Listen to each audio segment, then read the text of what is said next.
자, 먼저 경제학이 뭔가를 우리가 봐야 될 것 같습니다. 경제학적 사고방식에 대해서 우리가 공부하기로 했잖아요. 근데 경제학이 뭔가 먼저 인터넷에 한번 찾아볼게요. 여러분 인터넷에 뭐 여러 가지 많은 구글링을 할 수도 있고 네이버에 물어볼 수도 있는데 위키피디아라는 거에 가보시면은요 또 많은 정보를 구할 수 있습니다. 위키피디아에 최근에 들어간 거 이코노믹스를 한번 쳐봤더니 이렇게 나와 있습니다. 이코노믹스라는 것은 소셜 사이언스다 이렇게 얘기하고 있어요.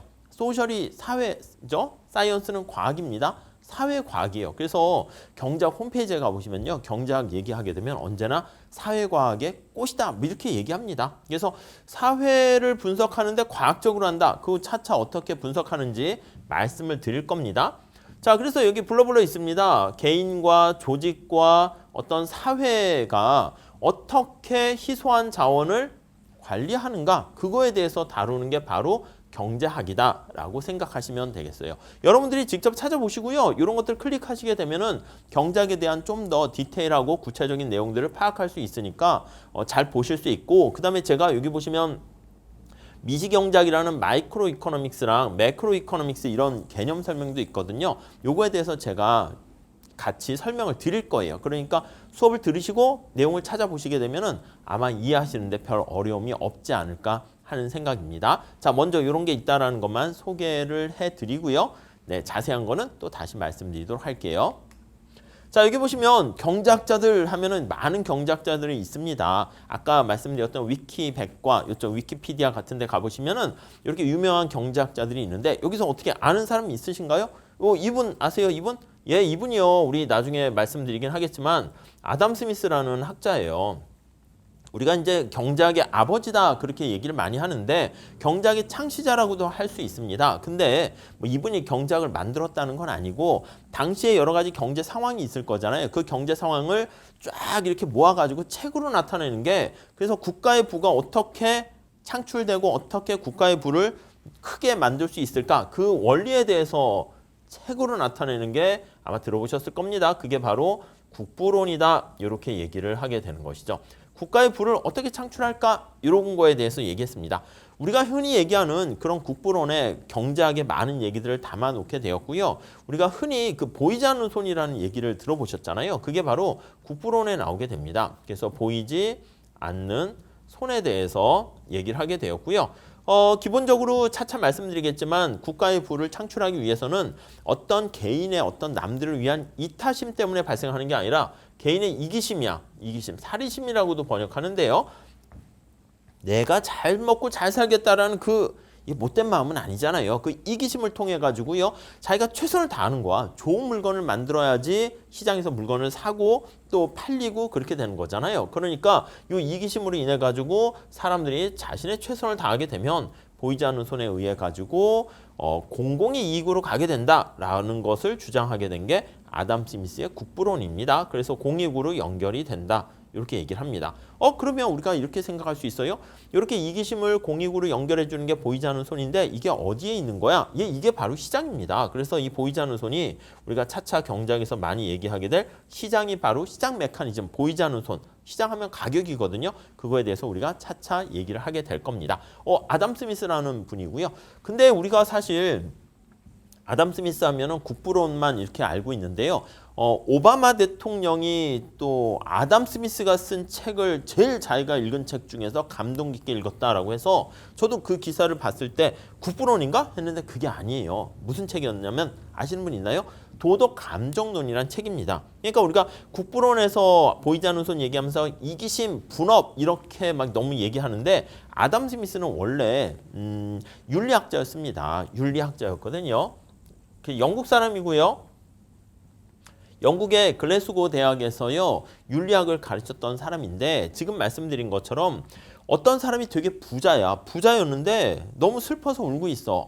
부자인데 왜 울고 있나요? 했더니 자기가 부자가 되면 그 당시에 무슨 성경이나 이런 책에서 보면은 야, 너 천국 가기 힘들어. 이렇게 얘기를 하는 거야. 그러니까 내가 부자가 됐는데 천국을 못 가면 너무 슬프잖아. 그래서 어떡하지? 내가 나쁜 짓을 해서 돈 번 건 아닌데 아담 스미스가 걱정 말아라. 보이지 않는 손이 있어서 네가 이기심을 막 가지고 경제 활동을 했지만 그게 공익으로 가게 되는 거니까 절대 나쁜 건 아니야. 이렇게 얘기하면서 이 국부론이라는 얘기를 쓰게 되었고요. 근데 A당초 윤리학자라고 했잖아요. 그래서 이 이기심이 우리가 생각하는 그런 못된 이기심이 아니라 어떤 개인의 이익을 추구하는 거지만 남들까지 생각하는, 그래서 도덕 감정론이라는 책을 쓰게 되었는데 그 책이 도덕 번역돼 있습니다. 도덕 감정론 이렇게 나와 있는데 이 책이 이제 오바마가 가장 존경하는 감동 깊게 본 책이다 이렇게 얘기합니다. 그래서 나중에 시간이 되시면 국부론하고 도덕 감정론 이거 둘 다 한번 보시기를 바랍니다. 요분은 멜더스라고 합니다. 멜더스라고 해서 뭐 아담 스미스, 멜더스, 리카르도 이렇게 전통적인 경제학자들이거든요. 그래서 인구론을 통해 가지고 아마 들어보셨을 텐데요. 인구는 아주 기하급수적으로 커지는데 농산물 같은 산출량은 좀 이렇게 서서히 커지게 되는 거니까 나중에는 인구가 너무 많아서 지구가 되게 나중에 힘들어지고 미래가 암울해진다. 그걸 주장했던 학자입니다. 이분은 누군지 아십니까? 존 메이너드 케인즈라는 학자가 되는 건데요. 우리가 거시경제 할 때 많이 얘기를 할 거예요. 그래서 대공황이라는 엄청난 경기 충격을 받게 되는데 지금도 경제가 뭐 별로 좋지는 않아요. 그런데 이 당시에도 이제 대공황이란 1929년에 충격이 발생했는데 이때 많은 경제학자들이 야 보이지 않는 손에 의해서 저절로 해결되지 않을까 이렇게 생각했는데 그게 좀 안 되는 거야. 장기적으로 침체가 지속되는 거예요. 그걸 해결할 수 있는 방법에 대해서 기존의 경제학자들이 별로 해법을 제시하지 못했는데 이분이 나서 가지고 이제 해결책을 제시하게 됩니다. 그래서 이제 우리가 아마 들어보셨겠지만 일반 이론이라는 책을 쓰게 되면서 거기에다가 해법을 제시했고요. 해법은 뭐냐면 대공황이 발생한 이유가 뭔가라고 봤더니 사람들이 물건을 사려고 하는 소비라든가 의지가 없는 거야. 그러다 보니까 물건이 안 팔리고 재고가 많이 쌓이고 그러다 보니까 경기가 계속 나빠지니까 야 정부가 나서서라도 뭔가 총수요를 증가시켜야 된다라는 주장을 하게 되었고 때마침 그 방법이 대공황을 탈피하는 하나의 시발점이 되었습니다. 그래서 우리가 거시경제학의 어떤 태도다, 뭐 창시자다 이렇게 얘기를 해요. 그래서 경제학은 미시와 거시경제학 나누는데 거시경제 파트에서는 요 존 메이너드 케인즈의 아이디어를 많이 보게 됩니다. 요거는 이제 칼 막스죠. 그래서 우리가 뭐 사회주의, 공산주의 뭐 할 때 근간을 잃었다라는 뭐 많은 경제학자들이 있습니다. 그래서 이런 경제학자들이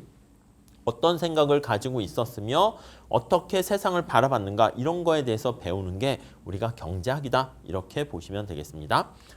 자 여기 보시면요 그 하나 소개시켜 드리고 싶은 책 중에 하나가 죽은 경제학자의 살아있는 아이디어. 이게 존 메이너드 케인즈가 일반 이론이라는 책에서 얘기를 했어요. 끝에 야 경제학자들은 다 죽었어요. 앞에 있는 경제학자들은. 그렇지만 그 어느 죽은 경제학자들의 어느 그 아이디어에 그거는 살아 있어 가지고 우리가 지금 생활하는데도 영향을 미치고 우리의 삶을 지배한다라는 얘기를 하게 됐는데 거기서 따와 가지고 이제 죽은 경제학자들의 살아있는 아이디어 해서 토드 부크 홀츠라는 뭐 교수님이 책을 쓰셨거든요. 근데 뭐 별 내용은 아니고 앞에서 말씀드린 아담 스미스서부터 뭐 멜더스, 리카르도, 뭐 케인즈 이런 많은 경제학자들의 어떤 생애와 철학, 사상 그런 것들에 대해서 얘기를 하고 있습니다. 그래서 경제 학설사라고 생각하시면 될 것 같은데 뭐 그냥 입문자를 위해서 좀 이렇게 잘 소개하고 있습니다. 근데 뭐 내용이 또 그렇게 쉽진 않습니다. 그래서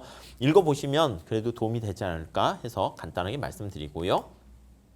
자, 우선 경제학이 뭔가 간단하게 말씀드려야 되는데 경제라는 것은요. 여기 나와 있는 것처럼 경세, 재민 여기서 따왔습니다. 세상을 잘 경영하고 백성들이 어떤 가난이나 빈곤에 빠져 있는 백성들을 좀 구제한다라는 느낌이에요.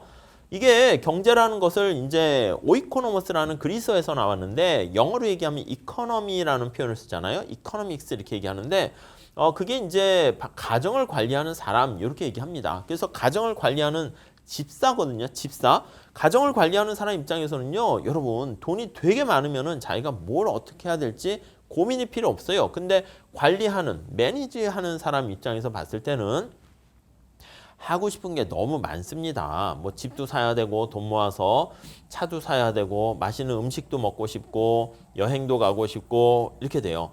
자, 그런데 이 모든 것들을 한꺼번에 충족할 수 있는 자원, 돈이 제한되어 있기 때문에 여기서 우선순위를 정하게 돼요. 나한테 가장 필요한 게 뭔가 이걸 정한 다음에 우선순위. 나는 그냥 말이야 제일 중요한 게 맛있는 음식을 먹어야겠어. 해가지고 어떻게 사용할 것인가에 대해서 어떻게 우선순위를 정할 것인가 그거를 담당하는 관리하는 사람의 행태에 대해서 다룬다라는 것이죠. 그게 여기 보시면 세상을 경영한다라는 요거 있잖아요. 우리가 요게 뒤에 다시 말씀드리겠는데 잘 관리한다라는 것을 우리가 효율성이다 이렇게 얘기를 할 거예요. 그래서 효율성이라는 것은 낭비가 없는 건데 잘 관리, 낭비하지 않고 잘 관리하는 거에 대해서 우리가 다루게 되고요. 그리고 백성 도탄에 빠진 빈곤에 빠져 있는 국민들을 사람들을 백성들을 구제한다. 이게 이제 하나의 또 다른 경제학의 축이 되는 공평성이다라고 생각을 하시면 될 것 같습니다. 그래서 우리 한자식 표현이라고 하는 약간 동양식 표현에는요. 경세재민에 보면 이렇게 더 많은 큰 뜻이 담겨 있어요. 그래서 어떤 분이 말씀하시더라고요. 이어령 교수님께서는 뭐라 그랬냐면 전에 책을 보니까 동양적 표현과 서양적 표현이 나와 있는데 서양적 표현은 약간 일방성 특성이 있대요. 뭐냐면 엘리베이터 이런 거 있잖아. 그럼 뭐예요? 이 올라가는 것만 있잖아요. 근데 우리가 동양에서는 승강기 하면 오르락 내리락 이렇게 우리가 표현을 한다고요. 그래서 약간 동양식 표현이 제가 봐도 더 좋은 것 같아요. 그래서 경세재민 하면은 효율성과 공평성 이게 다 담겨 있는데 여기 나와 있는 오이코노머스에서 나와 있는 그 뜻은 가정을 관리하는 사람. 약간 효율성만 얘기하고 있는 한계를 가지고 있다라고 보시면 되겠습니다. 여기 정약용과 같은 많은 실학자들이 있잖아요. 그런 사람들이 야 경세재민 해가지고 세상을 좀 구제하면서 효율적으로 관리하는 것에 대해서 우리나라에서도 많이 연구가 되어 있는 거죠. 한번 그것도 찾아서 공부하는 것도 괜찮은 관심사 토픽 중에 하나가 될 겁니다. 자, 정리를 할게요. 경제라는 것은 이렇게 돼 있고 그래서 경제학이라는 것은 도대체 뭘 배우는 학문이냐라고 하면요. 우선 첫 번째 지금 관리에 대해서 얘기를 합니다. 왜 관리합니까? 라고 하면 자원이 희소하기 때문에 그렇습니다. 지금 말씀드린 것처럼 가정을 관리한다거나 국가를 관리한다거나 이렇게 되었을 때는요. 돈이라든가 자원이라든가 우리 뒤에 다시 할 건데 이게 희소하기 때문에 어떻게 사용할 것인가에 대해서 우리가 고민을 하게 되는 것이고요. 그걸 다루는 게 바로 경제학이다. 이렇게 생각을 하시면 되겠습니다. 아셨죠?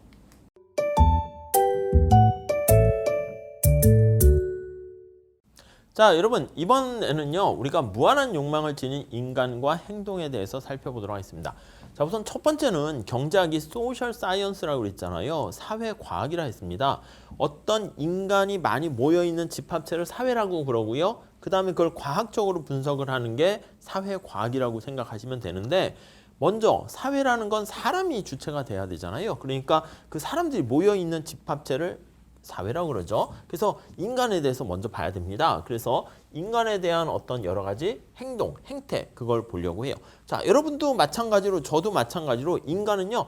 욕망을 가지고 있어요. 하고 싶은 게 너무 많은 거야. 여러분들도 이제 여러 가지 첨단 기술이 이렇게 발전해가지고 인터넷으로 수업을 듣고 있는데 뭐 저 같은 경우도 마찬가지입니다. 이렇게 수업을 하고 있는데 아이고 다리야 하면 앉고 싶고요. 앉으면 또 눕고 싶고요. 눕고 싶으면 눕고 나면 또 어떻게 됩니까? 또 뭐 눈을 감고 자고 싶고요. 이게 욕심이 한두 끝도 없습니다. 그래서 하고 싶은 욕망 이거는 거의 우리가 봤을 때 무한대다, 무한이다, 무한이다, 엄청 크다 이렇게 보통 얘기를 하게 됩니다. 자, 그런데 이 욕망을 충족시켜 줄 수 있는 자원이 희소하다라고 얘기합니다. 이 희소성에서 모든 문제의 발단이 시작된다라고 생각하시면 되겠습니다. 자, 우리가 지난 시간에 잠깐 말씀드린 것처럼 우리가 하고 싶은 게 여러분 지금 만약에 수업을 듣고 계신데요. 수업을 듣지 않으면 뭘 하고 계셨을까요? 네, 맞아요. 저는 너무 졸려요. 잠을 잤었을 거예요. 아니면 어떤 분은 저는 영화를 봤었으면 좋겠습니다. 이렇게 할 수 있고 저는요 여행을 떠나고 싶어요. 이렇게 많은 저는요 운동을 하고 싶습니다. 네, 이런 것을 우리가 선택을 하고 싶을 거란 말입니다. 근데 우리가 여기 나와 있는 것처럼 자원이 희소합니다. 여기서 말하는 자원은 돈이라고도 할 수 있고요. 이 모든 것도 사실 다 돈이 들잖아요. 그리고 또 하나 시간도 사실 자원이라고 볼 수가 있습니다. 그리고 또 뭐가 있을까요? 맞아요. 건강, 에너지 이것도 하나의 희소한 자원이다라고 보시면 되겠습니다. 자, 그래서 여기 나와 있는 것처럼 시간과 돈과 에너지 이런 것들이 우리가 제한되어 있기 때문에 어쩔 수 없이 이 모든 것들을 한꺼번에 다 고를 수 없어요. 그래서 우리가 여기서 저는요 제일 좋은 게 수업을 듣는 게 제일 좋습니다 라고 하면 이게 우리의 선택에서 최선이라고 얘기합니다. first best 이런 표현을 쓰게 되고요. 나머지들은 뭐야? 나머지들은 사실 이게 수업 듣게 되면 잠을 못 자고요. 영화를 포기하고 여행을 포기하고 운동을 포기해야 됩니다. 물론 이걸 동시에 할 수도 있겠죠. 수업 들으면서 주무시는 분 있나요? 수업 들으면서 영화 볼 수도 있겠죠. 수업 들으면서 여행 간다? 뭐 아무튼 그렇게 동시에 할 수 있겠지만은 우리가 그렇지 못하다라고 가정을 하게 되면 이 많은 것들 중에서 가장 좋아하는 거 빼놓고 나머지들은 이렇게 포기를 하게 됩니다. 포기. 그래서 이 포기를 하게 되는 것들 중에서 가장 좋은 것들 선택하고 이 포기하는 것들 중에서 그냥 가장 좋은 걸 선택하니까 포기한 것 중에서 가장 안타까운 거 있잖아. 전 너무 졸려요. 이렇게. 뒤에 나중에 말씀드리겠지만 이런 것들 우리가 기회비용이다. 그렇게 얘기를 하게 됩니다. 아셨죠? 자, 그래서 우리가 이렇게 얘기할게요. 어떤 선택을 하는데 합리적인 선택을 한다. 이런 표현을 쓰게 되는데 이 합리적이라는 게 레셔널을 번역한 거거든요. 레셔널. 뜻이 뭐냐면 레컨에서 나왔어요. 레컨이라는 게 뭔가 계산한다는 뜻입니다. 그러니까 계산한다는 게 그 알파고 아시잖아요. 내가 바둑돌을 어디에 두는 게 가장 좋을 것인가? 여길까 저길까 막 고민을 하게 되는데 어디에 뒀을 때가 가장 최선일까? 그걸 우리가 최적이라는 말을 쓸 거예요. 그래서 최적이라는 것은 좋은 거는 극대화하고요. 극대화, 최대화, 맥스라는 말을 쓸 거예요. maximization 이렇게 쓰는데요. 나쁜 거는 극소화를 하게 됩니다. 그래서 이렇게 극대화와 극소화를 하는 이런 선택을 우리가 합리적인 선택, 최적 선택이다 이렇게 얘기할 거예요. 그러니까 먼저 내가 하고 싶은 것들을 쫙 열거를 해요. 그랬을 때 이 모든 것을 한꺼번에 선택할 수 없기 때문에 가장 좋아하는 게 뭔가를 우리가 선택하게 되고요. 그랬을 때 제일 좋은 거를 선택하게 된 거, 그리고 나쁜 거, 비용 같은 건 나쁜 거잖아요. 그런 것들은 최소화, 극소화하게 되는 그런 선택을 우리가 합리적인 선택이다. 이렇게 보시면 될 것 같습니다. 아셨죠? 네, 그렇게 정리를 하시고요. 자, 그래서 이걸 중심으로 해가지고 이제 도대체 경작이란 무엇인가를 정리를 해보도록 하겠습니다. 우선 첫 번째는 한정된 돈, 시간, 물건을 가지고 있네요. 그걸 통해 가지고 무한한 욕구를 우리가 충족시켜 줘야 돼요. 근데 이 모든 욕구를 다 충족시켜 줄 수 없기 때문에 이 모든 것을 다 가질 수 없다라는 상충 관계예요. 이거 자주 나오게 되는데 트레이드 오프 관계가 있다 이렇게 얘기할 거예요. 그래서 뭐 하나를 선택하게 되면 다른 뭔가를 포기해야 된다 이렇게 얘기를 하게 되는데 그걸 우리가 상충 관계가 있다. 그래서 우리가 어떤 것을 선택해야 된다라는 걸 보시면 되겠습니다. 이 선택이라는 것을 우리가 초이스라고 얘기를 해요. 여러분들이 생각할 때 돈이 되게 많고 시간이 많고 그러면 이 선택의 문제에 별로 고민할 필요가 없을 거예요. 빌 게이츠라든가 우리나라 재벌 회장이나 아니면 들어보셨어요? 오프라 윈프리라는 그 미국의 여류 여자 MC라고 해야 되나? 그런데 그 사람이 오프라 윈프리 쇼 뭐 이런 걸로도 인기가 되게 많았는데요. 미국의 뭐 여자들 중에서 뭐 소득 높은 사람들 하면은 꼭 랭킹에 들어가더라고요. 근데 그분이 자기 이름으로 하는 오프라 윈프리 쇼에서 마지막 쇼에서 거기 온 방청객들에게 선물을 줬거든요. 뭘 줬는지 아세요? 뭘 줬을까요? 시계? 뭐 그럴 수도 있지. 근데 그게 아니고요. 마지막 날 왔던 방청객들에게 전부 다 외제차 하나씩을 선물로 줬대요. 그 사람은 돈이 너무 많아가지고 돈을 써도 돈이 안 주는 거야. 그렇게 되고 싶긴 하겠죠. 그러니까 그 사람 같은 경우에는 뭐 돈이 너무 많고 차라리 뭐 스티브 잡스 같은 사람도 돈이 많고 그럴 수 있겠죠. 근데 그런 사람들은 또 시간이 한정돼 있을 겁니다. 그래서 인간은 뭔가 돈에 구애받지는 않더라도 시간이 한정돼 있거나 아니면 내가 돈이 너무 많아서 지구상에 살 수 있는 물건을 다 샀어. 근데 더 이상 사고 싶은 게 없는 거야. 그러니까 물건이 한정돼 있거나 그래서 어쩔 수 없이 자기가 이걸 다 충족시켜 줄 수 없으니까 뭔가를 선택할 수밖에 없는데 그 선택과 관련된 문제를 다루는 게 바로 경작이다. 이렇게 보시면 되겠습니다. 자, 그래서 이 경작의 가장 출발점이 되는 원칙이 바로 뭐냐라고 하면 여기 나와 있는 이렇게 합시다. 희소성의 원칙이다 라고 생각하시면 될 것 같습니다. 이 희소하기 때문에 뭔가 선택을 할 수밖에 없는 인간의 굴레에 대해서 우리 계속 살펴보게 될 겁니다.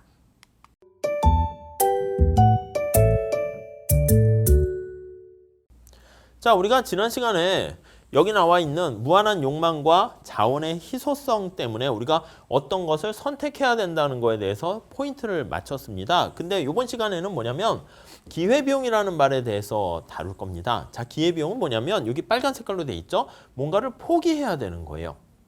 그렇죠. 우리가 수업을 듣게 되면 가장 아쉬운 게 졸려서 잠을 자야 되는 건데 잠을 못 자잖아요. 그거 포기해야 되는 거죠. 뭔가 대가를 치러야 된다는 걸 알 수 있습니다. 이 대가라고 보시면 될 것 같아요. 그래서 어떤 걸 선택하게 되면 반드시 뭔가를 대가를 치러야 한다라는 거. 요거에 대해서 초점 맞춰서 보도록 할게요. 그걸 우리는 뭐라 그러냐면 기회비용이다. 이렇게 얘기를 할 거예요. 자, 수업을 듣게 되면 선택의 대상이 되지 못하고 포기하게 됨으로써 발생하는 아쉬움이 남습니다. 저 졸려요. 영화 보고 싶은데 못 봅니다. 야, 너 수업을 듣는 것보다는 영화 보는 게 나아. 이럴 수 있을 텐데 그런 수업을 들음으로써 포기해야 되는 아쉬움, 이 모든 것들을 우리가 기회비용이다. 이렇게 생각을 하시면 돼요. 어려운 개념은 아닙니다. 그래서 이걸 좀 더 디테일하게 다시 한번 예를 들어서 설명을 해보도록 할게요. 여러분들 만약에 학교를 가시거나 학원을 가시거나 직장을 가시거나 할 때요. 보면 늘상 선택의 문제에 직면하게 됩니다. 첫 번째는 여기 어떤 사람이 있어요? 눈을 뜰까 말까 이렇게요. 졸려 죽겠단 말이야. 아침에 눈을 떠야겠다. 이거 이제 선택을 하는 거죠. 너무 무섭게 그렸네. 눈을 떴어요. 그럼 이제 이 사람이 이제 첫 번째 선택은 어떻게 해야 될까요? 그럼 이제 먼저 씻어야죠. 그러면 샤워를 할 것인가? 눈을 떴습니다. 뜰까 말까? 5분 더 잘까? 그런 다음에 눈을 떴어. 그 다음에 샤워를 할까? 아니면 머리만 감을까? 세수만 할까? 아니면 뭐 야옹이 세수라고 아세요? 눈곱만 뜰까? 뭐 이렇게 해요. 샤워하자. 그래서 샤워를 했습니다. 그럼 이제 밥을 먹을까 말까도 고민을 합니다. 밥을 먹을까? 샌드위치 먹을까? 우유나 먹을까? 굶을까? 이렇게 고민을 합니다. 만약에 밥을 먹기로 했어요. 밥을 먹었어요. 밥 먹고 이제 회사라든가 아니면 학교라든가 어딜 갑니다. 그러면 다른 데로 갔을 때 어떻게 갈 것인가 또 고민해야 됩니다. 지하철을 탈까? 아니면 버스를 탈까? 아니면 택시를 탈까? 자전거를 탈까? 걸어갈까? 이렇게 고민하게 됩니다. 지하철 타고 가야지 그러면. 그럼 지하철 앞에 탈까? 중간에 탈까? 뒤에 탈까? 뭐 이렇게 막 고민을 하게 돼요. 지하철을 또 가게 되면은 피곤해서 앉아서 가고 싶은데 자리는 어떻게 됩니까? 한정돼 있잖아. 서로 앉으려고 막 얘기를 하는 거죠. 어떤 사람은 막 가방을 던질 수도 있고 막 그렇게 될 수 있는데 그렇게 매 순간 선택이라는 문제에 직면하게 되는데 여기 나와 있는 것처럼 어떤 여기서 가야 할 선택의 길에서 하나 고르게 되면 가지 않은 포기하게 된 아쉬움이 남아요. 밥을 먹을까? 이제 샌드위치나 이런 거 다 포기하게 되고 지하철을 선택하면 버스나 택시 이런 것들 다 포기하게 되고 이런 선택의 문제에 빠지게 되는 건데 이 뭘 선택하게 되면 반드시 대가를 치른다. 그게 바로 포기에 따른 기회비용이다. 이렇게 보시면 되겠습니다. 자, 여기 보시면 프로스트의 가지 않은 길이라고 여러분들 들어보셨습니까? 간단한 내용을 읽어볼게요. 시인데요. 노란 숲속에 길이 두 갈래로 나 있었대요. 그래서 두 갈래 중에 어떤 거 하나를 그래 나는 선택해서 결심했어 이렇게 얘기하는 거죠. 두 길을 다 가지 못하는 것을 너무 안타깝게 둘 다 했으면 좋겠는데 여러분도 뭐 있으면 둘 다 가지면 좋겠는데 그건 어렸어. 어떻게 할 수가 없습니다. 그래서 고민을 하네.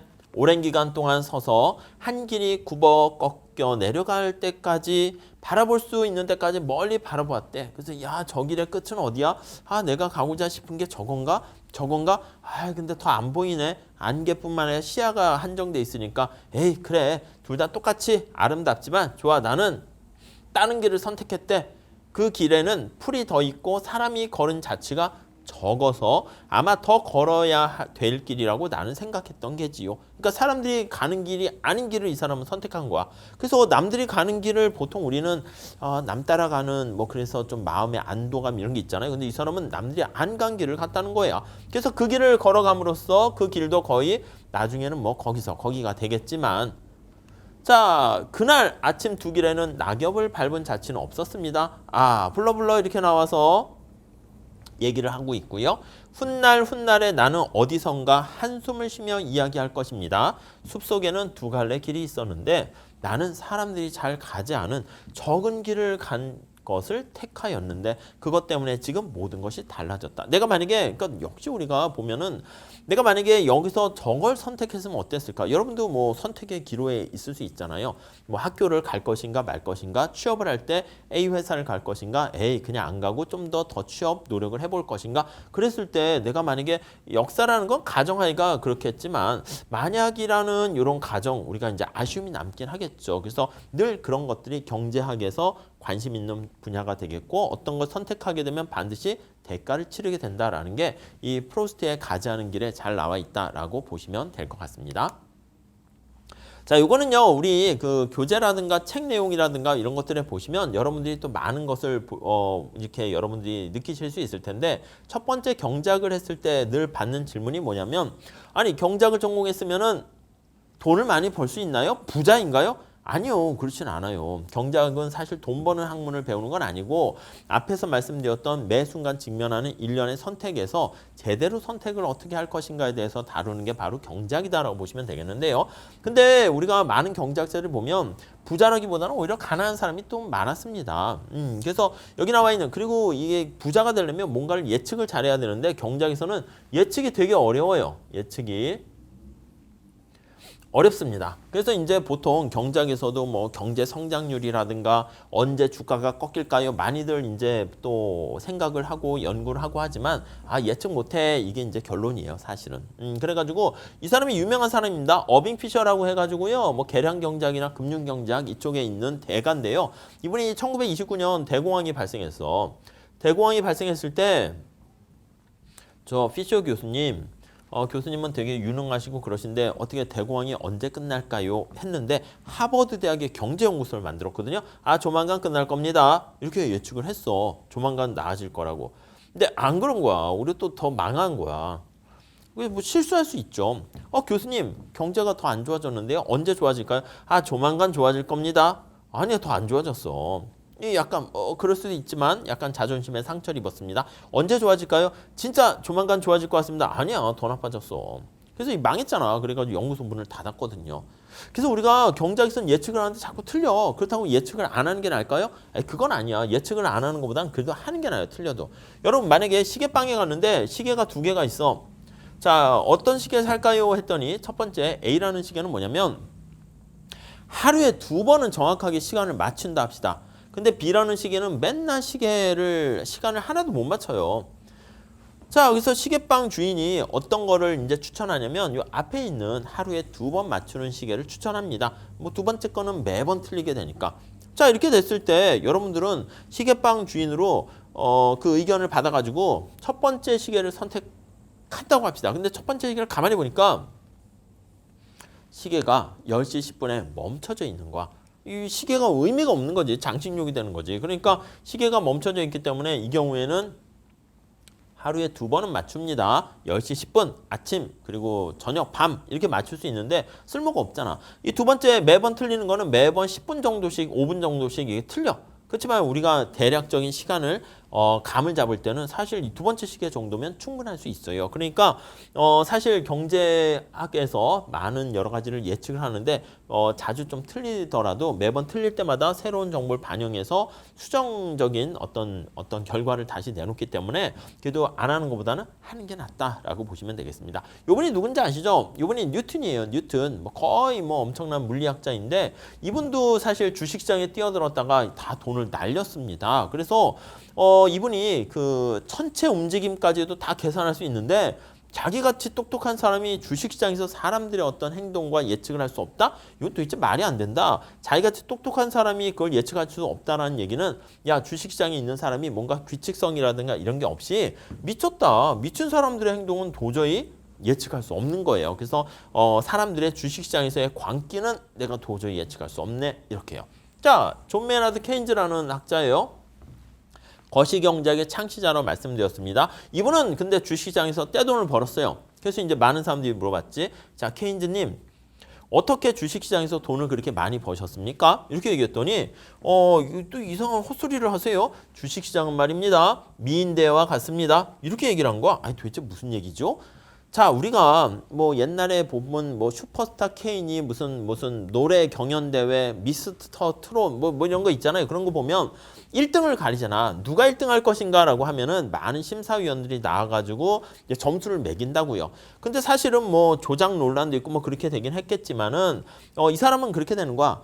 야, 심사위원들의 점수가 중요한 거니까 진짜 노래를 얼마나 잘하는가 그 가창력. 그러니까 미인대라고 하면은 뭐 어떻게 뭐 이렇게 잘 뭐 황금 비율로 이렇게 몸매가 어떤가 아니면 뭐 근육이 어떤가 이렇게 보는 게 아니라 그게 중요한 게 아니라 심사위원들을 봐라. 심사위원들이 뭐 옛날에 뭐 그런 거 있잖아요. 뭐 슈퍼스타 K 이렇게 되면은 뭐 윤종신 아니면 박진영 뭐 이런 사람들이 심사위원을 하게 되면은 거기서 누군가가 나왔을 때 막 와 이렇게 좋아하는 사람이 있잖아. 그러면 점수를 잘 주겠다는 뜻이지. 그러니까 사실 노래의 실력보다는 심사위원들의 눈치를 보면서 아, 저 사람이 점수를 잘 받겠구나 그렇게 한다는 거야. 그래서 사람들의 행동이 그러니까 사실 주식시장에서 어떤 주가라든가 이게 중요한 게 아니라 사람들의 행동을 보고 사람들이 왠지 주식이 올라갈 것 같으면 미리 가가지고 주식을 사는 것이고 사람들이 몰리면 막상 주가가 올라가잖아요. 그때 먼저 빠져나오면 치고 빠지고 하는 거죠. 그렇게 되면 돈을 벌 수 있다. 뭐 그런 식으로 얘기를 한 바가 있습니다. 이 한번 참고로 보시고요.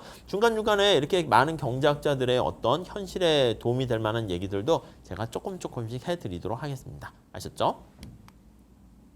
자, 그래서 우리가 지금 말씀드리는 것은 알았어. 경제학은 선택의 문제인데 그 선택은 앞서 말씀드린 것처럼 희소성 때문에 발생하는구나. 그래서 뭔가를 선택하면 대가를 치르는구나. 거기까지 봤는데 자, 이게 모든 문제가 다 경제 문제로 할 수 있는데요. 좀 더 디테일하게 우리가 폴 사무엘슨이라는 학자가 경제원론 책에다가 경제 3대 기본 문제라는 것을 이렇게 제시했습니다. 나중에 보게 될 테니까 이 사무엘슨이라는 학자 이름은 좀 잘 봐두세요. 그래서 미국 경제학자로는 가장 먼저 노벨상을 받은 사람이고요. 경제학의 어떤 틀을 만든 사람이다. 이렇게 생각을 하시면 돼요. 여러분들이 봤을 때는 뭐 맨큐 요즘 많이 알고 계시겠지만 그 맨큐 이전에는 이 사람이 그 경제학 교과서에 어떤 뭐 천하통일을 했다라고 생각하시면 되겠습니다. 자, 이분의 교과서에 경제학의 3대 기본 문제 해가지고요. 얘기를 하고 있는데 이분의 의견을 리스펙트하기 위해서 몇 가지 이렇게 제시합니다. 첫 번째는 무엇을 생산하기로 했으면 어떻게 생산할지 그러면 생산된 거를 누구를 위해서 생산해서 분배할 것인가 이게 바로 경제학의 3대 문제다라고 얘기를 합니다. 그래서 희소한 자원을 가지고 빵을 생산할지 미사일을 생산할지 고민을 하고요. 만약에 빵을 생산하기로 했다 그러면 어떻게 생산할 것인가 사람들의 노동을 가지고 생산할 것인지 기계를 가지고 생산할지 알파고를 가지고 생산할지 그런 것들을 고민하게 되고 다 생산된 재화를 가지고 어떻게 나눌 것인가 그걸 다루는 게 바로 경제학의 3대 기본 문제예요. 물론 언제 생산할 것인가 이런 것들도 중요합니다. 그런데 지금 말씀드린 것처럼 사무엘슨이라는 학자를 우리가 리스펙트하기 위해서 이렇게 경제학의 3대 문제 이렇게 얘기를 하게 되는 것이고요. 뭐 나중에 추가적으로 언제 생산하고 현재 생산할지 나중에 생산할지 언제 공부할지 언제 운동할지 이런 것도 사실 중요하게 되는 것이죠. 그래서 이런 것들이 바로 경제학에서 관심을 갖는 문제들이다라고 생각을 하시면 되겠습니다. 자, 그래서 우리가 이 경제학의 많은 문제들이 어디서 발생합니까? 라고 하면 시장에서 생깁니다. 시장의 가장 큰 특징은 뭐냐라고 하면요. 제일 중요한 게 사적 소유권이 있다라는 거예요. 내가 만약에 어떤 걸 생산했어. 내가 음식을 제공했어. 근데 농부가 쌀을 생산했는데 도둑놈이 쌀을 다 가져가게 되면 그러면 이런 사적 소유권이 보장이 안 되면 내가 생산할 이유가 없죠. 내가 음식을 제공했어. 곰탕을 제공했는데 손님이 곰탕을 먹고 밥값을 안 내고 가. 반드시 낼 거라는 생각이 있으니까 내가 예 하고 주문을 받게 되는 거죠. 근데 사람들이 돈을 내지 않고 뭐 이렇게 뭐 영화 보면 깍두기들이 그냥 막 가잖아요. 그렇게 되면은 사실은 시장 경제가 생길 수가 없습니다. 첫 번째는 어떤 소유권이 있어야 되는 것이고 두 번째는 시장이라고 하면 분권화된 의사결정이라는 게 되게 중요합니다. 그게 바로 경제적 자유 이렇게 얘기해요. 자, 우리나라 경제에는 엄청나게 많은 사람들이 여기 막 이렇게 존재하게 되는데요. 이 개별 경제 주체들의 행동이 다 모여가지고 하나의 어떤 특성을 쫙 보이게 돼요. 그래서 그 결과를 가져가게 되는 게 바로 시장 경제 메커니즘이에요. 그래서 물건을 사는 사람과 파는 사람들이 엄청나게 많이 모여 있는 장소가 시장 이렇게 되겠습니다. 자, 그래서 시장에는요, 많은 사람들이 여기 소비자라고 할게요. 소비자는요, 말 그대로 이제 개개인들의 어떤 이득을 극대화하려고 해요. 그래서 우리가 나중에 소비자 이론에서 할 겁니다. 만족을 극대화한다 이렇게 보시면 되겠습니다. 효용이라는 말을 쓸 거예요. 극대화하고요. 자, 그리고요. 이 사람들이 만약에 기업이에요. 기업이 이제 우리는 생산자 이렇게 얘기할 거예요. 생산자. 자, 생산자는 무엇을 극대화합니까? 라고 하면요. 생산자는 돈을 많이 버는 게 목적입니다. 그래서 이윤을 극대화한다. 이렇게 얘기합니다. 자, 그래서 생산자와 같은 기업들은 이윤을 극대화하기 위해서 무엇을 얼마나 어떻게 생산할 것인가 항상 고민을 하게 되는 것이고 소비자들도 마찬가지입니다. 물건을 어떤 거를 살 것인가 그랬을 때 내가 만족이 극대화될 것인가 항상 고민하게 되고 그랬을 때 우리가 가장 적절하게 잘 선택하게 된 결과를 우리가 효율적으로 배분됐다. 이렇게 얘기를 할 겁니다. 그 효율성에 대해서는 우리가 차차 뒤에서 다시 말씀드리도록 할게요. 그래서 효율적인 배분. 여기 배분이다라고 하면 여기 용어 좀 정리해 볼게요.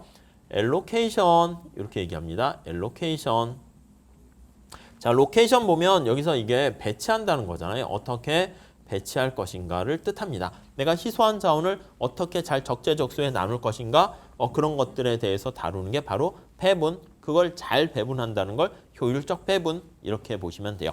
효율적인 배분이 됐다라고 하면은 이익이 극대화됐다. 즉 소비자는 만족이 극대화되고 기업은 이윤이 극대화됐다. 이렇게 생각하시면 되겠습니다. 아셨죠? 자, 그래서 정리를 해볼게요. 그래서 경제학은 뭘 다룹니까? 라고 하면요. 결국은 그냥 선택에 대해서 다루는 겁니다. 근데 지금 말씀드린 것처럼 선택이 왜 발생하는가라고 하면 여기 보시면 희소성의 원칙이에요. 이 희소성이 제일 중요합니다. 그래서 한정된 이게 희소성 같은 말입니다. 한정된 유용한 자원을 가지고 인간의 욕구가 무한합니다. 그래서 이 욕구를 다 충족시켜 줄 수 없기 때문에 우리가 어쩔 수 없이 이 단어가 제일 중요합니다. 희소성이라는 그 문제 때문에 선택이 필요하게 되고 뭘 선택했다라고 하면 경제 3대 문제 있죠. 무엇을 얼마나 생산하고 어떻게 생산하고 그 다음에 생산된 걸 어떻게 나눌 것인가. 근데 그걸 해결하는 방법이 시장 메커니즘 약간 자본주의랑 똑같은 건 아니지만 그래도 시장 메커니즘이 자본주의가 많이 따르고 있으니까 그렇게 볼 수 있고 정부의 계획 통제 이게 극으로 가면 사회주의 공산주의가 되는 것이고요. 오늘날은 이제 뭐 사회주의 공산주의 극에 가는 것은 없다고 봐야죠. 그래서 이제 시장 메커니즘을 기본으로 깐다라고 생각하시면 되는데 시장 메커니즘을 따르는데 그 안에 정부가 얼마나 적극적으로 개입하는가 그게 약간 정부의 계획 통제 사회주의에 가까운 방식으로 희소한 자원을 해결한다 이렇게 보시면 돼요. 그래서 우리가 나중에 수요 공급을 가지고 얘기할 거예요. 사과라든가 뭐 자동차라든가 아니면 이제 뭐 마스크라든가 이런 마스크 같은 것도 보면 이제 희소한 자원이 되는 거죠. 그래서 누구한테 어떻게 나눠줄 것인가 하면 시장에서는 수요 공급의 수급 원리에 따라서 가격에 의해서 결정된다 이렇게 되는 것이고 정부의 계획 통제는 약간 정부가 희소한 자원인 마스크를 뭐 우리 많이 봤잖아요. 이렇게 줄 세우게 해가지고 배급을 통해서 계획 통제로 하는 거. 쓸 때 경제학자들은 어느 게 좀 더 좋습니까? 라고 하면 정부의 배급 이런 것들은 옛날에 구소련이라든가 사회주의 체제에서는 별로 그게 효율적이지 못했거든요. 그러니까 시장의 방법을 훨씬 더 가장 좋다 이렇게 얘기를 하게 된다. 이렇게 정리하시면 되겠습니다. 아셨죠?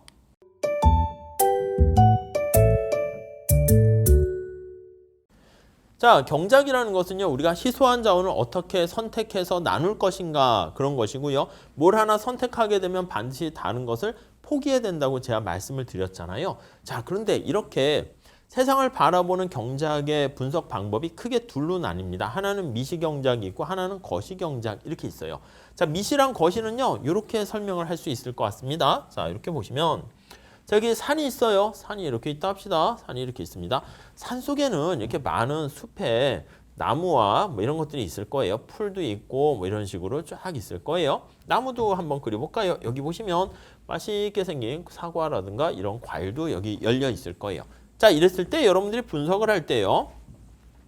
이 나무와 아니면 풀 같은 것을 요걸 하나하나 이렇게 살펴보는 거 현미경을 가지고 여기를 쫙 살펴보는 거예요. 이렇게 해서 집중해서 살펴보는 것을 우리가 미시경제학이다 이렇게 얘기합니다. 개인, 기업, 개별 경제 주체. 개별이라는 말이 중요해요. 그래서 숲에 있는 나무를 현미경을 가지고 하나하나 이렇게 살펴보는 게 바로 미시경제학 이렇게 생각하시면 될 것 같고요.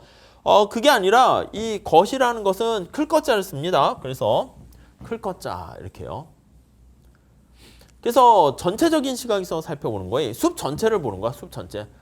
숲 전체를 토탈 시각으로 봐요. 그래서 여기다 보시면 차이점인 숲 전체를 봐요. 요거 나무를 보는 건 미시경작이고, 그리고 숲 전체를 보는 게 거시경제고, 나무를 보기 위해서 현미경 가지고 돋보기 가지고 이렇게 세세하게 보는 것이면 거시경작이다라고 하면 숲 전체를 맞습니다. 망원경 가지고 살펴보는 게 바로 거시경작이다. 이렇게 생각을 하시면 되겠습니다. 이해할 수 있으시겠죠? 자, 그래서 우리가 만약에 미시는 작게 개별 경제 주체들의 행동을 하나하나 살펴보는 것이고, 거시는 크게 살펴보는 것이다. 이렇게 보시면 되겠어요. 아셨죠? 자, 그래서 축구 경기를 한다라고 해볼게요. 그럼 축구를 보면 요즘 뭐 그런 거 있지 않습니까?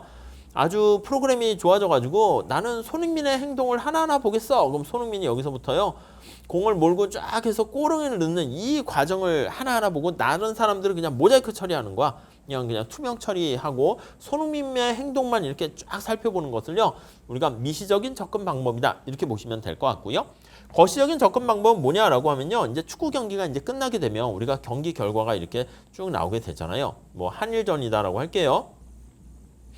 그 한국이 일본을 뭐 2대 0으로 전반 앞서고 있고요. 뭐 이런 거 나오잖아. 코너킥 개수가 3개인데 뭐 1개고 뭐 이런 거 있죠. 그 다음에 뭐지? 유효 슈팅 슈가 뭐라고 할까? 뭐 한국은 5개인데 일본은 뭐 7개고 뭐 이런 식으로 나올 수 있을 거야. 아니면 반칙 개수가 한국은 페어플레이 해가지고 반칙이 없는데 일본은 반칙이 뭐 100개 뭐 이런 식으로 나올 수 있을 거야. 그래서 이렇게 경기 결과가 끝나면 이렇게 전체적인 어떤 내용을 이렇게 버무려 가지고 쭉 설명을 해주는데 그게 바로 거시경제학이에요. 그래서 국가 경제 전체에 대한 어떤 상황을 살펴보는 게 거시경제학이라서 우리가 보통 신문에 접하는 경제 성장과 경기 변동 같은 것들은 다 거시경제 토픽이 됩니다. 뭐 인플레이션이 어떻게 됐다라든가 아니면은 뭐 실업률이 어떻게 됐다라든가 고용률이 어떻게 됐다라든가 이런 것들은 전부 다 거시경제학과 관련된 토픽들이다 라고 생각을 해보시면 되겠습니다. 아셨죠? 그래서 두 개는 우리가 앞으로 계속 얘기를 하게 될 거니까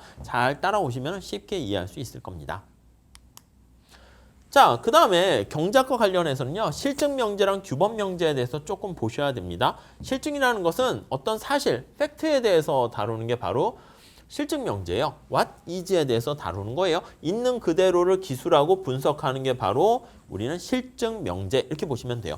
자, 그래서 이게 되게 객관적입니다. 통계 자료를 가지고 분석하는 거예요. 그래서 실업률이 지금 얼마인가? 이거요. 정해져 있잖아. 뭐 우리나라 뭐 한 4.5%다 이렇게 되면 실업률이 4.5%야. 딱 정해져 있는 거야. 그 사실에 대해서 다루는 게 바로 실증명제, 실증경제학. 주로 우리가 이제 통계학 같은 걸 이용해 가지고 통계 분석을 통해 가지고 우리가 현상을 있는 그대로 이렇게 드러내는 게 바로 실증경제학 이렇게 되고요. 반면에 규범경제학은 뭡니까? 라고 하면요. 이 규범이라는 게 약간 당위성을 내포하게 돼요. 당위라는 말을 쓰게 됩니다. 그래서 이거는 지금 어떤 상태에서 가장 바람직한 상태가 뭐냐 이겁니다. What should be 이렇게 했어요. should be. 그래서 뭐뭐 해야만 한다라는 거에 대해서 해야만 한다에 대해서 우리가 다루는 게 바로 규범 경제학이다. 이렇게 보시면 되겠습니다. 그래서 실업률이 그래 4.5%다라고 하면 야, 이거 더 줄이려고 해. 근데 얼마나 줄여야 될까? 어떻게 줄여야 될까? 어떻게 해야만 할까? 뭐뭐 해야만 하는가? should be, 뭐 must 이런 표현이 있으면 그거는 규범 경제, 규범 명제 이렇게 보시면 되겠습니다. 약간 이건 주관적이죠. 그리고 가치 판단이 이렇게 내포돼 있다. 이게 가치 판단 강조해서 여기 써놨습니다. 무슨 말씀인지 아시겠죠? 그래서 경제학자들은 지금의 어떤 현상을 파악해요. 현상에 대해서 파악하고 진단을 합니다. 야, 지금 상황이 어때? 환자가 있으면 환자의 상태를 파악합니다. 이 현상을 파악하고 진단하는 게 뭐다? 이게 바로 우리는 실증경제학 이렇게 보시면 되겠고, 오케이 알았어. 환자가 지금 여기가 아프구나. 야, 그러면 이 환자를 어떻게 치유해야 되지? 그래서 그 치유하는 방법 있잖아요. 그래서 치유하는 방법, 치유법 의사마다 다르겠지. 야, 이 환자는 지금 수술해야 돼. 아니야, 수술하기보다는 뭔가 몸을 좀 너무 이렇게 몸이 나빠졌으니까 좀 더 어떤 뭐 이렇게 뭐 자가를 통해 가지고 뭐라고 할까? 뭐 맛있는 걸 먹고 좀 회복하는 게 더 중요해. 이런 사람일 수도 있고 뭐 그렇게 돼요. 제가 몸이 찌뿌둥해요 하면은 공부를 해야 됩니다. 근데 찌뿌둥합니다. 어떻게 할까요? 그러면 운동도 하시고 맛있는 식이 습관을 통해 가지고 뭔가 체력을 비축하신다. 이렇게 하는 사람도 있고, 자, 지금 그럴 때가 어디 있습니까? 시험이 임박했는데 공부를 하세요. 해가지고 링겔을 맞고 공부해야 된다. 이렇게 하는 사람도 있을 수 있겠습니다. 그래서 그렇게 어떻게 해야 되는가? 그거와 관련된 게 바로 규범 경제학, 규범 명제다. 이렇게 생각하시면 되겠습니다. 아셨죠? 그래서 이 두 가지 같이 관련이 있어요. 다음 보시면 우리가 경제학의 어떤 현상에 대해서 파악하는 방법, 접근하는 방법이 실증과 규범이 있다고 그랬죠. 그 다음에는 그래 알았어. 그렇게 해서 내가 어떤 정책을 실행했는데 그 정책이 잘 됐는지 잘못됐는지 그걸 파악할 때는 두 가지 잣대가 있어요. 하나는 우리가 효율성과 다른 하나는 공평성 이렇게 얘기할 겁니다. 효율성이라는 것은 우리가 뒤에 앞으로 계속 많이 할 건데 쉽게 얘기하면 낭비가 없다 이렇게 보시면 돼요. 야, 너 공부를 하거나 뭘 생산하거나 하는데 난 하나도 낭비한 게 없어. 남기지 않았어. 이렇게 되면 그게 효율적이야. 이 뜻입니다. 야, 너 공부할 때 어떻게 했니? 난 말이야. 최선을 다했지. 이렇게. 최선을 다했다라는 얘기는 우리가 최대한의 효과를 거두게 된 거고요. 만약에 어떤 목표를 달성한다 그러면 최소의 비용으로 달성하게 되는 것을 우리가 최선을 다했다. 이렇게 보시면 되겠습니다. 그래서 우리가 최선을 다한 게 낭비가 없는 상태인데요. 우리 나중에 뒤에 가보시면 독점이라는 거에 대해서 배울 거예요. 독점 시장에서 독점 기업 이거에 대해서 배울 거예요. 독점은 홀로 독자를 써서요. 모노폴리 이렇게 얘기할 거예요. 모노가 한 개 있다는 겁니다. 독점은 왜 나쁠까요? 독점은 왜 나빠요? 우리가 보통 얘기할 때 야, 독점이니까 나빠. 에이, 그런 경우 있어요. 독점이니까 나쁜 건 아니고요. 우리가 정확하게 얘기하면 독점적 지위를 유지했는데 그게 너무 열심히 해가지고 이렇게 기업이 최고의 기업으로 올라가서 독점이 된 거는 오히려 좋은 거야. 효율적이고 낭비가 없으면. 근데 우리가 현실에서는요. 현실에서는 자, 이게 기업이 독점이니까 기업의 수가 한 개 있는 거예요. 수가 한 개 이렇게 있는 거 한 개. 그럼 어떻게 돼요? 경쟁자가 없는 거야. 경쟁자가 없으면 어떻게 될까요? 맞아요. 나태해진다니까 나태.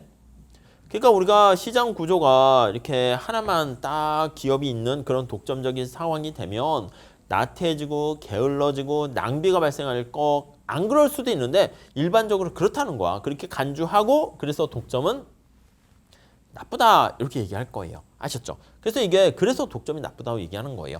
그렇지 않으면 나쁜 건 아니에요. 독점이라는 개념 자체는 그냥 그 자체로는 기업이 한해 있는 중립적이다 이렇게 보시면 되겠습니다. 자, 이거는요 낭비가 있냐 없냐를 보면 우리가 파악할 수 있기 때문에 객관적인 어떤 표현이다라고 생각하시면 되겠습니다. 아셨죠? 여러분들도 내가 어떤 걸 도달하기 위해서 최선을 다한다라고 하면은 말 그대로 낭비가 없으면 그거는 효율적 이렇게 생각하시면 되겠고요. 자, 다음에 공평성이라고 얘기하면 여러분 공평하다라는 것은요. 이게 뭐가 공평한 거예요? 이게 표현이 애매해. 뭐가 공평한지. 이건 약간 앞에 있는 효율성은 낭비가 없으면 되는 건데 얘는 주관적입니다. 공평한 거 사람마다 달라. n분의 1이 공평하다 이렇게 얘기할 수 있어요. 똑같이 놀아가는 게 공평하다 이렇게 할 수 있는데 또 어떤 사람은 이제 당연히 기여한 만큼 받아간다. 이게 공평하다 할 수 있죠. 여러분 만약에 어떤 시험을 준비했는데 아니면 여러분들 학점을 이렇게 제가 드리는데 딱 이런 거야. 여러분들 이번에는 여러분들 공평하게 똑같이 B뿔을 드리겠습니다. 똑같이 C뿔 드리겠습니다. 그게 공평한 거예요? 아니죠. 우리가 어떤 시험을 볼 때도 똑같이 붙을 확률을 공평하게 해서 제비뽑기한다? 이게 공평한 게 아니죠. 우리가 이제 어떤 게 공평하냐라고 하면은 경제학에서는 주로 열심히 한 사람이 가져가는 게 그게 공평하다 이렇게 생각하시면 돼요. 기여한 만큼 받아가는 거야. 이 기여한 만큼이 나중에 보면 생산성 이렇게 생각하시면 될 거예요. 그래서 생산성이 높은 사람이 많이 가져가는 거예요. 손흥민이 왜 연봉이 높아요? 아니 그 팀에 토트넘에 있나요? 아무튼 거기에 팀에 기여하는 바가 큰 거야. 그래서 그 팀이 꼭 필요하다 생각하면 연봉이 올라가는 거야. 류현진 연봉이 되게 높고 잘하다가 야, 그 팀에 기여하는 바가 작고 생산성이 떨어지면 그 임금이 낮아지게 되는 것이고요. 무슨 말씀인지 아시겠죠? 그게 바로 우리가 수요 공급의 원리를 나타내는 그런 측면에서 공평성 이렇게 얘기할 겁니다. 그래서 우리가 앞으로는 공평한 세상 하면 이 기여한 만큼 받아가는 세상이에요. 그래서 우리가 사회주의 메커니즘이 성립하기가 되게 힘든 게 말은 되게 좋아요. 어떻게 돼 있냐면 사회주의 메커니즘은 능력만큼 일하고 이거 능력 있는 사람은 일을 많이 해 이거예요. 능력 없으면 일 좀 하지 마. 몸이 저는 아픈데요. 그럼 좀 쉬는 거야. 그리고 필요한 만큼 가져가 이거예요. 필요한 만큼 가져가. 이게 인간의 어떤 기본적인 본능에 되게 저해되기 때문에 이게 성립하기가 어렵죠. 가져가.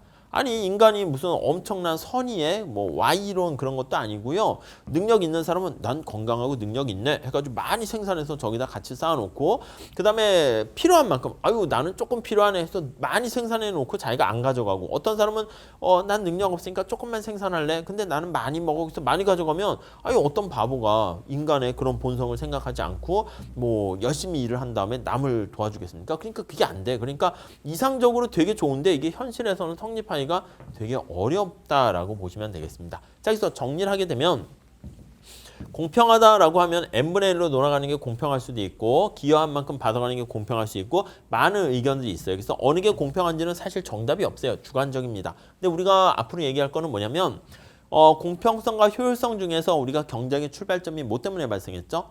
맞아요. 희소한 자원. 거기서 발생했잖아요. 그러니까 희소성 때문에 발생했기 때문에 낭비를 하면 안 돼. 그러니까 우리가 낭비가 없는 세상 이게 더 중요하기 때문에 효율성과 공평성 중에서 뭐가 더 중요합니까? 라고 하면요. 우선은 효율성에 초점을 맞추려고 해요. 그렇기 때문에 그걸 심플하게 나타내려면 여기 나와 있는 공평성은 이게 사실 더 좋긴 합니다. 더 좋긴 하지만 우선은 이걸 나타내려고 단순하게 가끔은 n분의 1로 돌아가진 게 공평하다 이렇게 얘기할 때가 있을 거예요. 아셨죠? 그러니까 둘 다 중요한 거예요. 그래서 어떤 사회가 좀 더 바람직한 사회입니까? 라고 하면은 바로 효율성과 공평성을 같이 고려해야 된다. 이렇게 보시면 되겠습니다. 네, 이렇게 보시고요.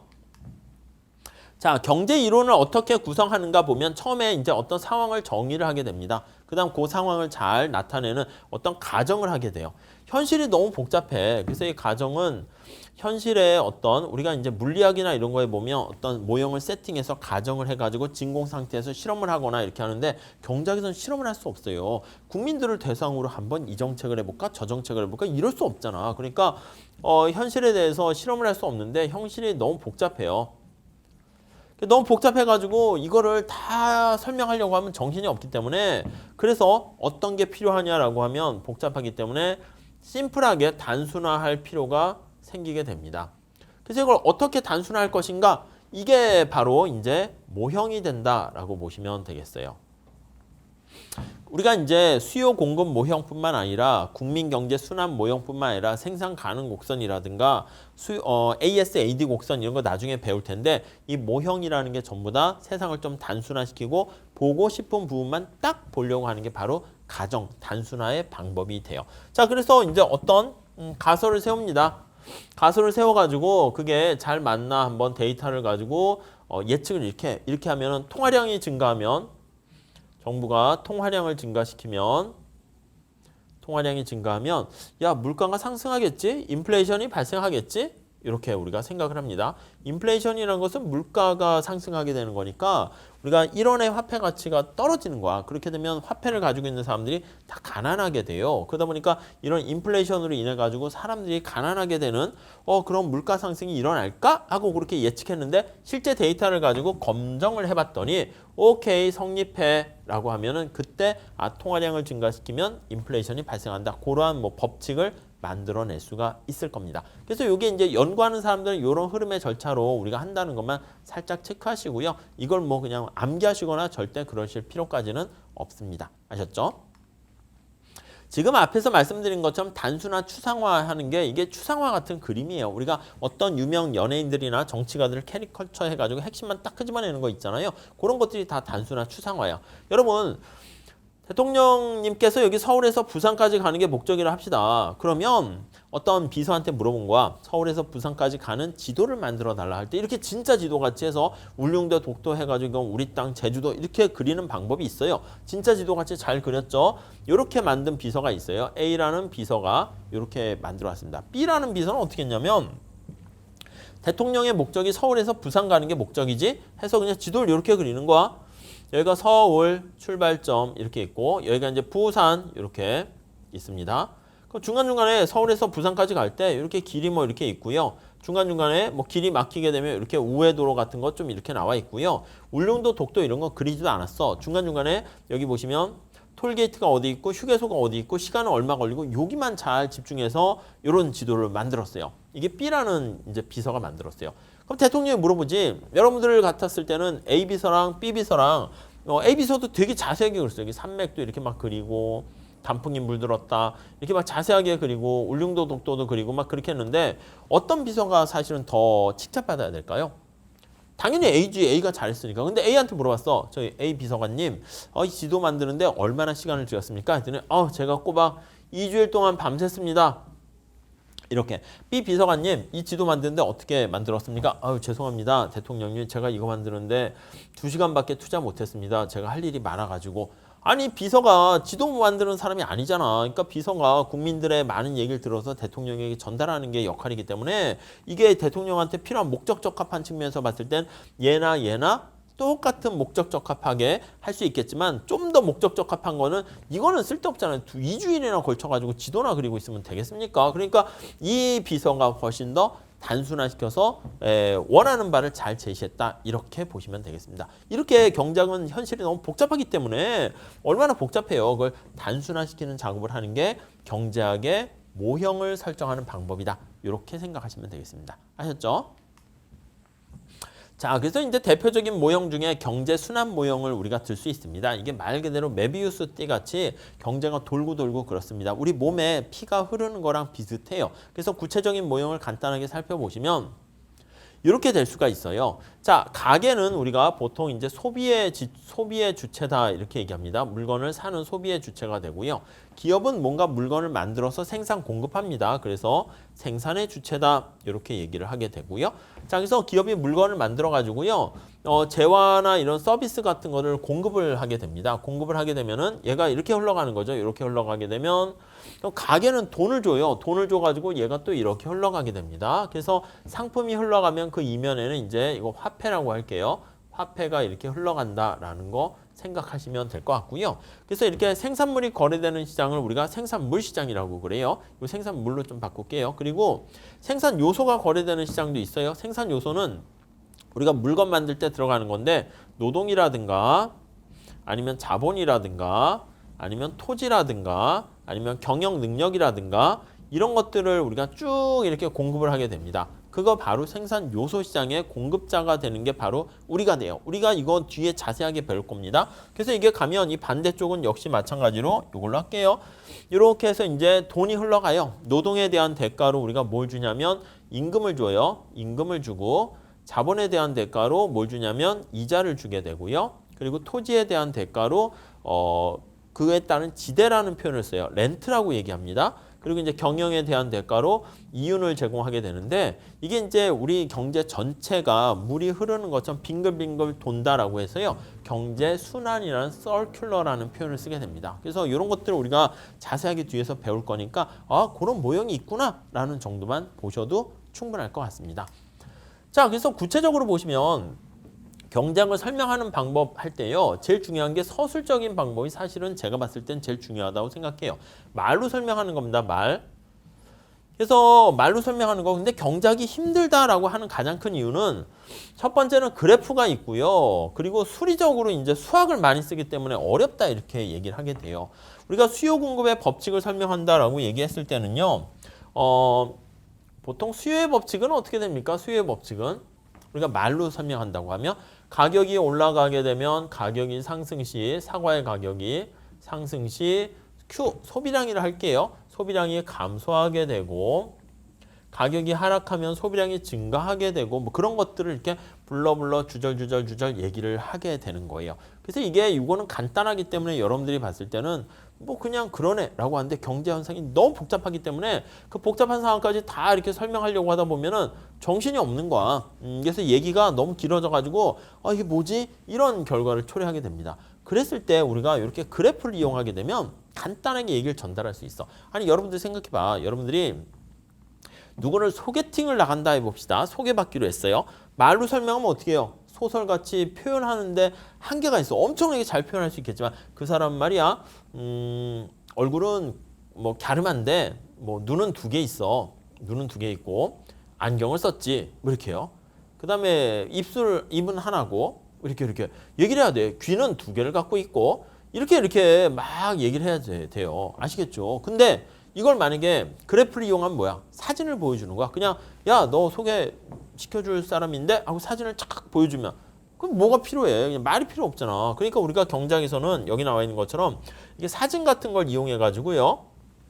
바로 보여주는 게 그래프다라고 생각하시면 돼요. 여기 나와 있는 가격이 변화했을 때 수량이 어떻게 변하니 이런 많은 얘기들을 이렇게 우화형하는 수요 곡선을 표현한다라고 하면 가격이 비쌀 때는 소비량이 거기 대응되는 게 소비량이 작다가 가격이 싸지게 되면 소비량이 이렇게 증가한다 이렇게 표현을 하시면 되겠죠. 이걸 만약에 여러분들 가격이 하락했을 때 이걸 만약에 수식으로 표현한다라고 하면 한 줄로 정리할 수 있어요. 이게 사과의 수요량이라 할게요. 그러면 거기 영향 미치는 게 사과의 가격이다. 이렇게 쓸 수가 있고요.